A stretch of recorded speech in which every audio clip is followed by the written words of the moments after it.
Okay. Okay, thank you. Good morning, good afternoon, and good evening. My name is Chang Zhang, and then today I will, together with my colleague Vadim Makarov, to chair the first two sessions for today. And then we are very glad to chair the first experimental session. And then for this session, we have five speakers, four talks. The third talk will be merged by two talks, and then each speaker will have 5 minutes to talk about their research, and then after all, we will have the Q&A session for about 10 minutes. After that, all sir can go to the meet and greet room to discuss for further discussion. But meanwhile, if you want to ask question, I would strongly suggest you to put your question in the Q&A session. My colleague Vadim Makarov will check this one and then ask for you to the speaker. And then if there still have time, except for the question in the Q&A, and then you can raise your hand, and then we can ask you to, we can unmute you, and then you can ask question. Okay, so I think it's clear. Then we welcome our first speaker, Wei Li and Feihu Xu from University of Science and Technology of China, Jiangpan Group. And he'll talk about high-speed MDI QKD with silicon photonics. Wei, please. Okay, thanks. Hello, everyone. This is Wei Li from the University of Science and Technology of China. I want to talk about our recent works on high-speed MDI QKD with silicon photonics, featuring gigahertz implementation together with the integration of the transmitter in our measurement device independent system. Let me give you an idea of our motivation. QKD links can only operate over point-to-point connection between two users, thus cannot be deployed over any arbitrary network topology, and is distance limited. So far, the existing QKD network implement trusted relays to extend the reach of QKD links in a hop-by-hop fashion. More recently, a network-centric or quantum access network is proposed in a way that a quantum receiver works as a server for many users, which is suitable for metropolitan network. Nonetheless, it's also based on a trusted relay. In the future, the implementation of untrusted relays can be a huge security upgrade to the network. In the development of QKD network, QKD systems have gone from tabletop experiments to compact and autonomous system and now growing commercial market. Thanks to the emerging nanophotonics technology, QKD systems are enabled to be integrated onto a chip. There are some pioneering works demonstrating various QKD protocols recently. Among them, silicon and indium phosphide are two promising platforms. The silicon has a mature industrial production chain, and some company like IMAC provides commercial solution to the users like us. Due to its advantages of compact size and low cost, it's reasonable to envisage that the system integration is inevitable for future developments. By replacing the quantum receiver with a Bell state measurement device, and each user holds a transmitter chip, the network-centric structure with an untrusted relay is enabled by the combination of silicon photonic chips and MDI-QKD. The introduction of MDI-QKD can remove the detection loopholes, which are a huge improvement considering the detection site is the weakest spot. What is even better is that the relay holds the expensive and bulky measurement device, which is shared by all users. And this structure can bypass the challenging techniques of integrating single photon detectors onto the chip, as the user do not need to perform the measurement.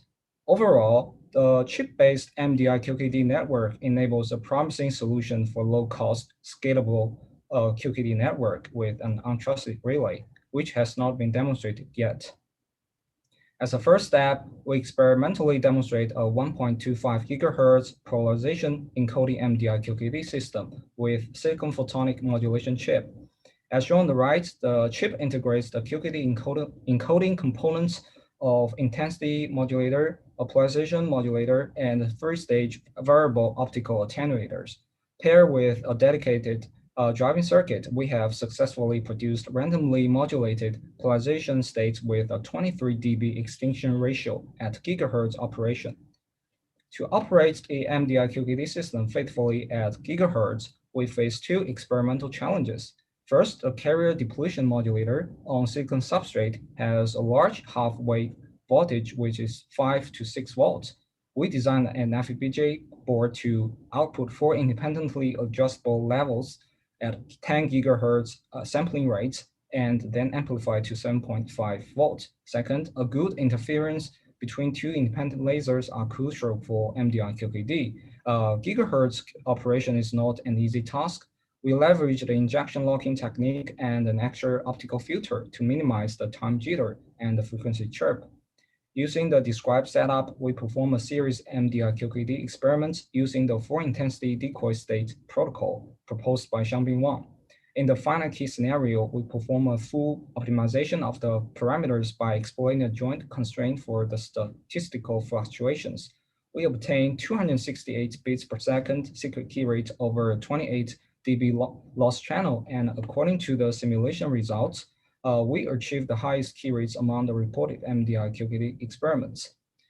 To summarize this talk, we experimentally demonstrate a 1.25 gigahertz chip-based silicon photonic transmitter chip.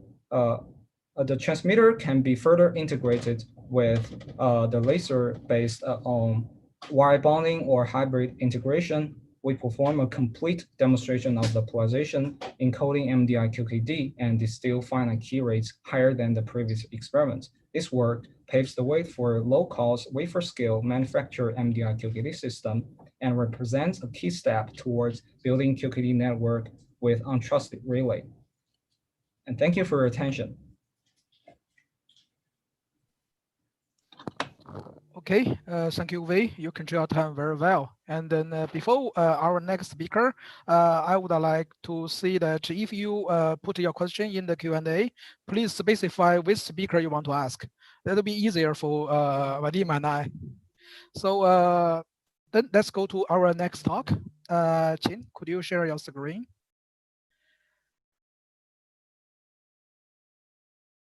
Our next speaker is Qin Wang. She's a professor from Nanjing University of Post and Telecommunication. She will talk about experimental MDI QKD with uncharacterized sources.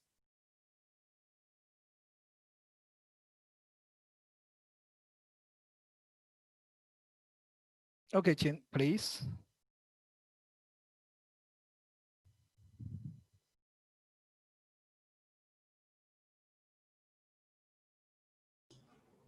Okay. Hello, everyone.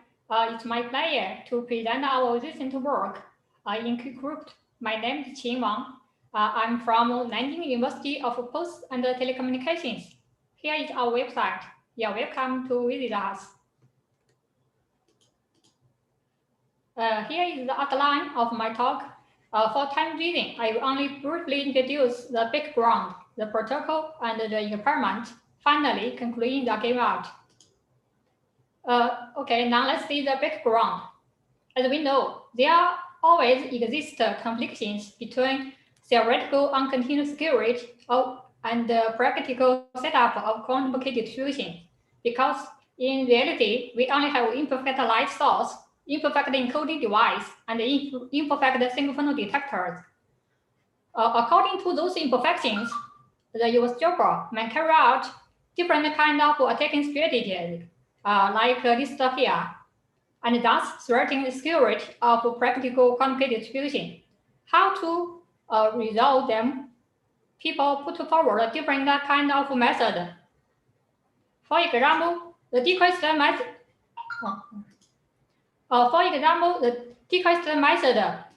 Has been put forward to solve the photonom splitting attack, and the main device independent QKD protocol has been invented to show all the side channel attacks directed on the main part. However, most of them still has some assumptions. For example, it needs perfect state preparation. We know it's impossible to have perfect state preparation in practice. Then people give out different protocols, like a loss tolerant protocol by Tamaki Ito and the uncharacterized source protocol by Yin Ito. They both take source security into account and thus increase the practical security of QKD. And our present work mainly focuses on the second protocol, uncooperative source protocol. Since the first uncooperative protocol by Ying gives very low key rate, ran in 2017, Huang et al. Derived a multi-titan bond for the phase error rate, and thus increased the key rate, but they consider only the ideal synchronous source. Based on Huang and Ying et al.'s work, we put forward a practical scheme on MDI QKD with uncategorized source. Here, Alice and Bob, they use weak coherent source and randomly prepare them in 3 different kind of intensity and 2 bases. It's listed here, and then send it to the third party, Charlie, for first state measurement. Notice the main difference between standard MDI QKD and the one with uncategorized source. On the left, it represents the standard MDI QKD, and on the right, it corresponds to the one with uncategorized source.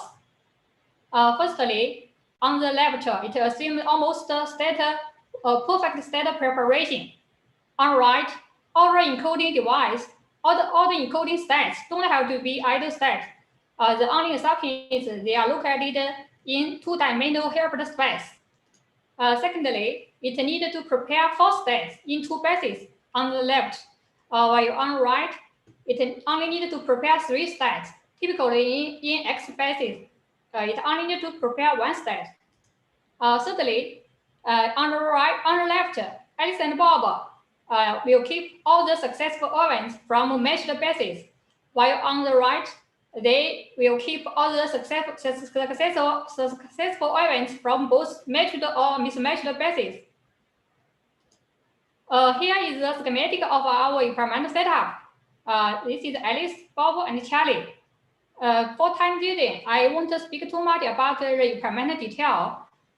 You can find them on the video on the website made by my student Xingyu.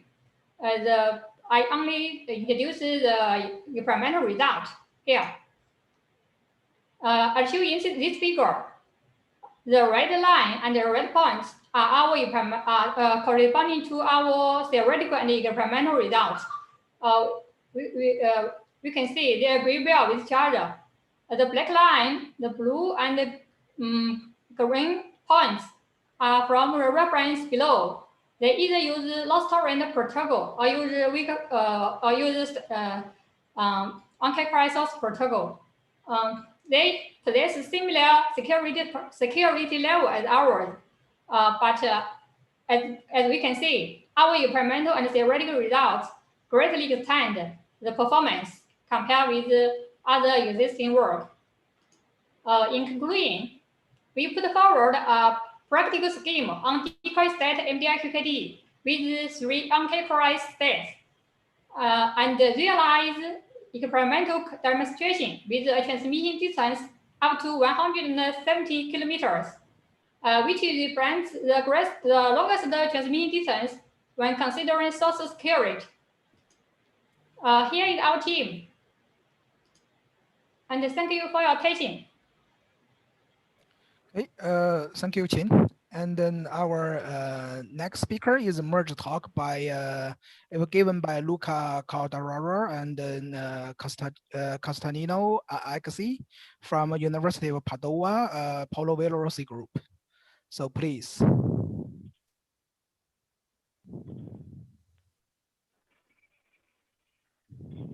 Yes. Okay. Thank you, I'm Luca Calderaro, and together with Costantino Agnesi, we would like to thank, first of all, the organizers for letting us presenting our work to this conference. So our works are based on this. Okay, I can switch. Our works are based on the following consideration. So we believe that the widespread deployment of QKD in our current telecommunication networks will require the development of simpler and more robust systems. So with this in mind, we developed a QKD system, which is able to perform the synchronization and the polarization compensation by exploiting only the hardware already needed for the quantum communication tasks. So we introduced a synchronization method that we call qubit for sync, that I will talk about in the next slide. We also use a predetermined qubit sequence exploited to monitor and compensate the polarization drift of the quantum channel. We use a polarization encodings with a self-compensating Pognac scheme, which is based on a Sagnac loop. And Costantino will talk about it in more detail. And we put it together to implement a three-state, one decoy efficient BB84 protocol, which was introduced by Grunfelder and others. So qubit for sync is a software-based synchronization method which uses only the qubits exchanged during the QKD protocols. So the signal frequency of the qubits is calculated via a frequency analysis using the time of arrivals of the qubits, while the time offset between the receiver and transmitter clocks is calculated via cross-correlation of a public string, which is prepended to the random string of Alice. And in doing so, we introduce a novel fast cross-correlation algorithm with a computational complexity of L log L, where L is the length of the synchronization string. So we saw that this method is robust to high Q-bar, and also it can be adapted to the channel losses by tweaking the length of the synchronization string, so that the higher the channel losses, the longer it needs to be the synchronization string. The advantages of this approach is that the data throughput is maximized, as any physical channel can be exploited for data stream, and the hardware for an external synchronization service is not required. So this means gaining in simplicity and robustness of the system.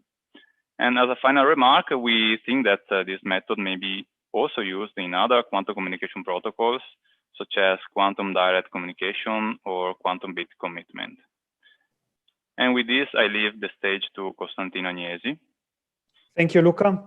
So as you mentioned in the introduction, for our experiment, we developed a polarization encoder, which we named the Pognac, which is based on a Sagnac interferometer.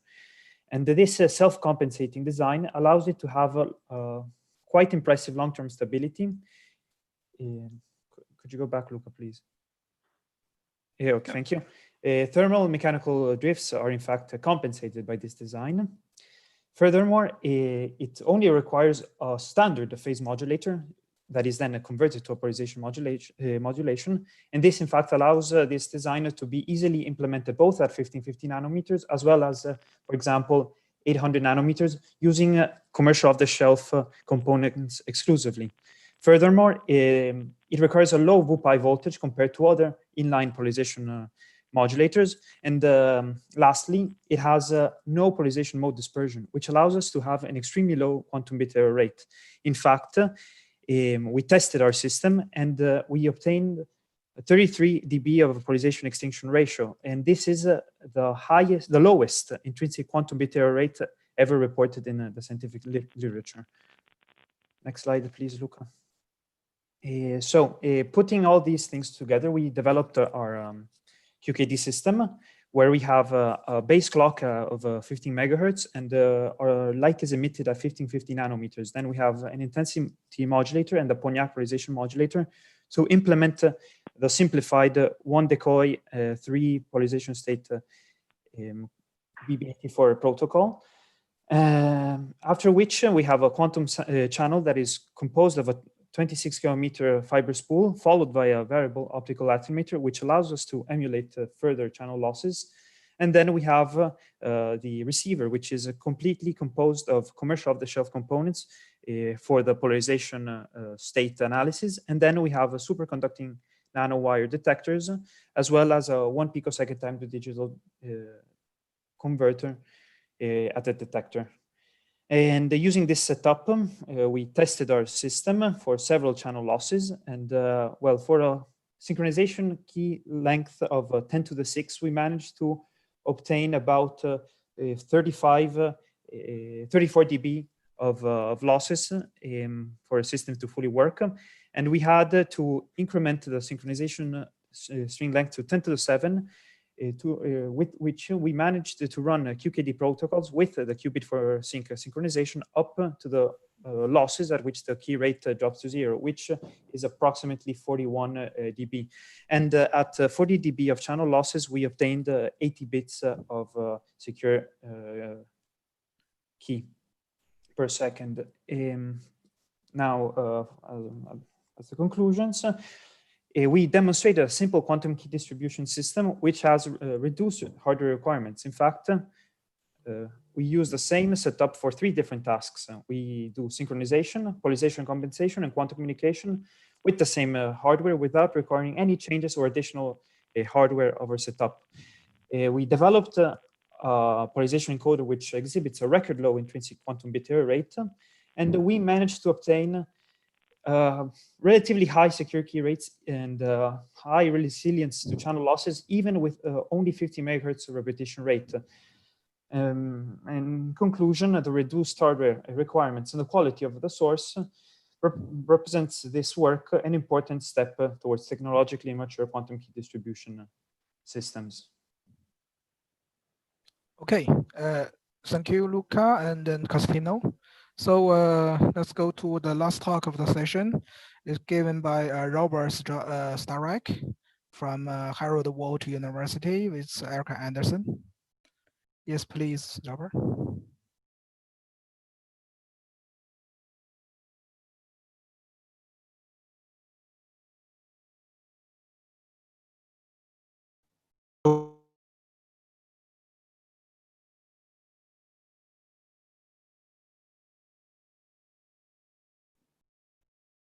Okay, can you hear me? Good, good. So thanks for introduction. Our work is about experimental realization of quantum oblivious transfer. Here are mainly QKD experts. So first, let's introduce this idea briefly.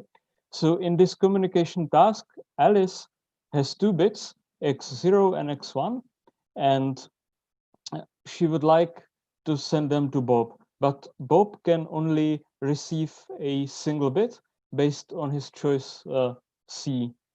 Here C equals 0, and the other bit, here x1, should be discarded and Bob should not know its value. Similarly, Alice is not allowed to know Bob's choice. We will discuss so-called semi-random OT, which is very similar up to the detail of the bit C, because now Bob doesn't choose at will, but rather bit C is randomly generated.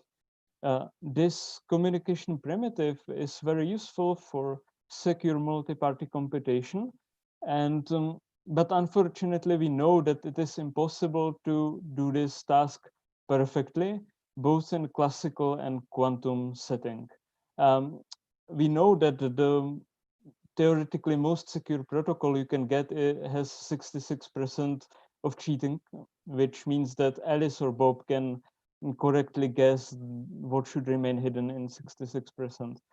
On the other hand, the best known protocol we know today has 75% cheating probability. Improving the protocol would mean reducing the cheating probability down to the 66%. So specifically, we came with a new protocol for semi-random oblivious transfer, which is based on unambiguous measurement. It is very simple. Alice only encodes a qubit or pair of qubits based on her choice. Then she sends the states to Bob, and Bob does measurement in ZX basis. From this measurement, he can obtain the choice C and the corresponding value of bit XC. So this protocol can be cheated with 75% cheating probability. It's the same as the best currently known protocol, but the advantage, I think, is that this protocol is compatible with BB84 setup. So if you have in the lab BB84, if you can transfer qubits and then classical communication, then you can also run this protocol. And this semi-random protocol is equivalent to a regular oblivious transfer protocol. Only extra you need to do is few rounds of classical communication to clarify what is the result. So let's go very quickly to the experiment. So we did a proof of principle experiment. We used a single photon and we encoded 2 qubits on it in polarization and path here using simple wave plates and calcite beam displacing crystal. And then we basically sequentially prepared all of these 4 states. And for each of those states, we measured all projections of interest.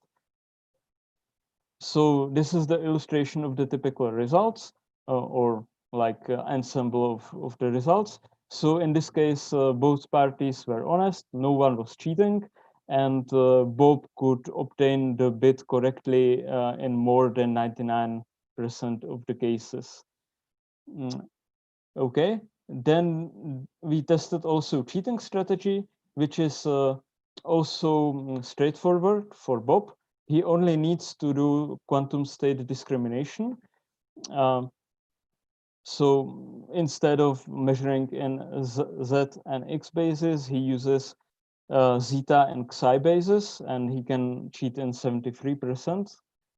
And the cheating Alice, it's the last slide. It's more difficult because it involves creation of such entangled state, which basically is a entangled superposition of valid protocol states. And then Alice can cheat with 75% probability in theory.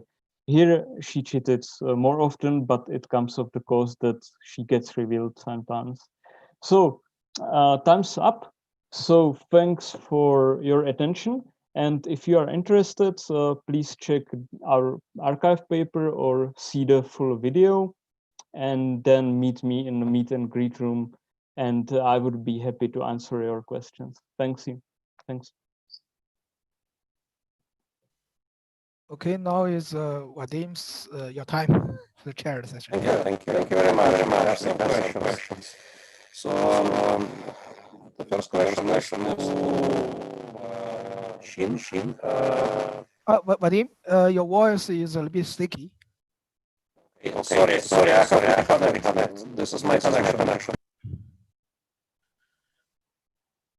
Okay, since Vadim reconnected, so I probably first chair the session for him because of limited time. We already a little bit delayed, so we want to extend the time. So, but anyway, I'll first. Is it better now? Good. Okay. Go ahead. Sorry, man. Oh shit! I'm sorry. I lost all the questions because my chat cleared when I exited. Shan, can you please handle the questions? There was a question to Shin. Can you read it, please?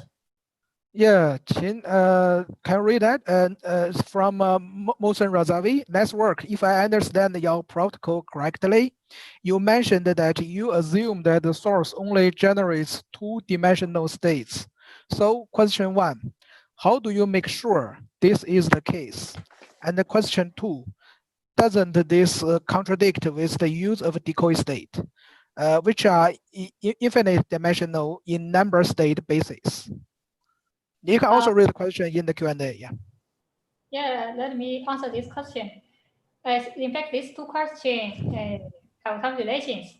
I answer the first I answer the second question. It has no confliction with the decoy state method because the decoy state method is just to bound the single photon contribution, right? When you decoy state to bound the single photon state is secure, then we come to the assumption the single photon state, the encoding information on the single photon source only lie in two-dimensional space.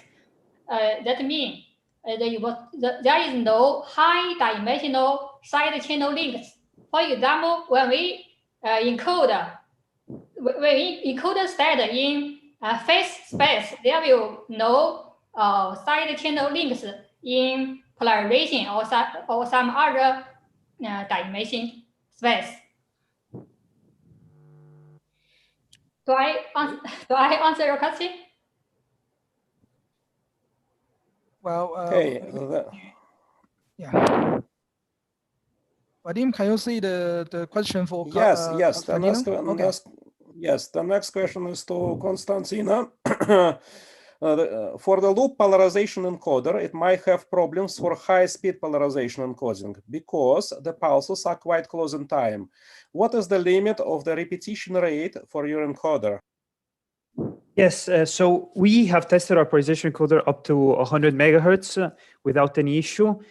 But I know of other groups that have similar architectures for intensity modulation that have managed to implement repetition rates up to 1 gigahertz or maybe a bit above 1 gigahertz. So yeah, we would expect for our system to work also at the maximum 1 gigahertz, which is basically limited by the speed of the electronics that we have.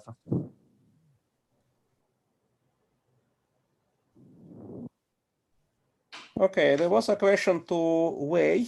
How big is the entire transmitter module, including the master and slave lasers? Okay, so the final form of our transmitter, both the optical module and the electronics are soldered onto the PC printed circuit board, the laser can be further integrated onto the chip without the injection seating setup. So, and it has been demonstrated on silicon and indium phosphide substrate by, I think, Bristol group and Padova group recently, and both demonstrate a very good homomendel visibility. So I think the integration of the laser and the transmitter and the modulation components is not a big question. So, thank you. I have a follow-up question. How much does it cost to produce this integrated chip when done in quantity? Sorry, can you repeat your? What is the cost of manufacture for the chip? If you do it in a large quantity, the order of? The cost of the fabrication of the chip, right? Yes. So we handle our design to the production to the company iMac. So I think the cost for the fabrication is over $100K, but the chip can be produced repeatedly. So if you want to produce 1,000 chips and 10 chips, the cost is not much difference.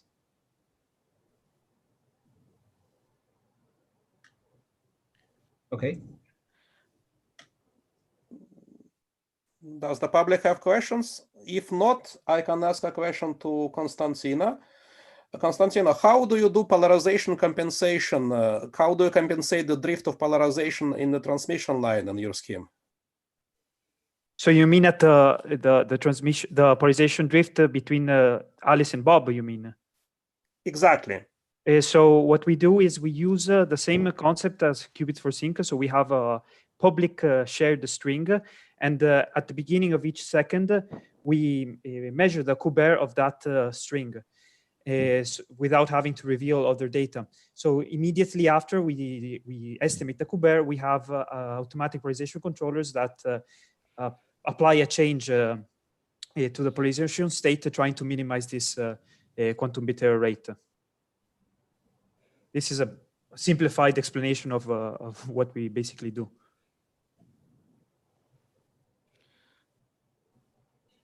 Vadim, I have a question for the last speaker, Robert. Can I? Okay. Yes. Hi, Robert. Hi. Do you? I want to know the exact kind of assumption between your protocol and with the real oblivious transfer. Could you explain in a little bit more detail? And what do you think? Do you think it can have some application or not? Thank you. Yeah. So let's start with the latter question. This is actually an open question because we know we cannot use it perfectly, so it cannot be relied onto as a plug and play block. But for me, it's still interesting whether if there is some limited cheating probability, whether you can still use it. So basically, I think this is actually a question for experimentalists. Sorry, for theorists, whether you can find a protocol or task in which you can use the oblivious transfer even with limited cheating probability. Then the question which is open and perhaps would be very interesting to investigate is whether when you have limited quantum abilities, like limited quantum memory, whether you can design a new protocol that would be very secure if you allowed these assumptions, or I don't know, finite quantum memory time and finite efficiency, finite fidelities of your gate, and so on. And could you please repeat the first part of the question? I should compare the presented scheme with Yao's. With the true oblivious transfer. I think you did some assumption, right, for your protocol? Actually, it doesn't have. So perhaps it would be best if I review the assumptions in our protocol. So, or what we considered, and or what we did not consider. So actually, we did not consider a third party. So we didn't consider any eavesdropper, and we did not consider any loopholes like detector blinding and detector losses. And of course, these things have to be treated because I can easily imagine that you can use detector blinding to trick Bob into whatever value you want. And I can easily imagine Bob faking losses and requesting Alice to repeat to obtain enough samples for qubit tomography and then knowing both bits perfectly. Thank you. Okay, thanks. I think we have to stop here to give time for the next session. Right, thank you very much to all the speakers. We'd like to invite you to move over to the meet and greet room and take your seats so people can go there and ask you more questions in case. And the next session will start in, well, almost 5 minutes actually. I think we'll just have the webinar open. I have one question. Which floor I should go? There's an announcement board in the if you enter, there you can see your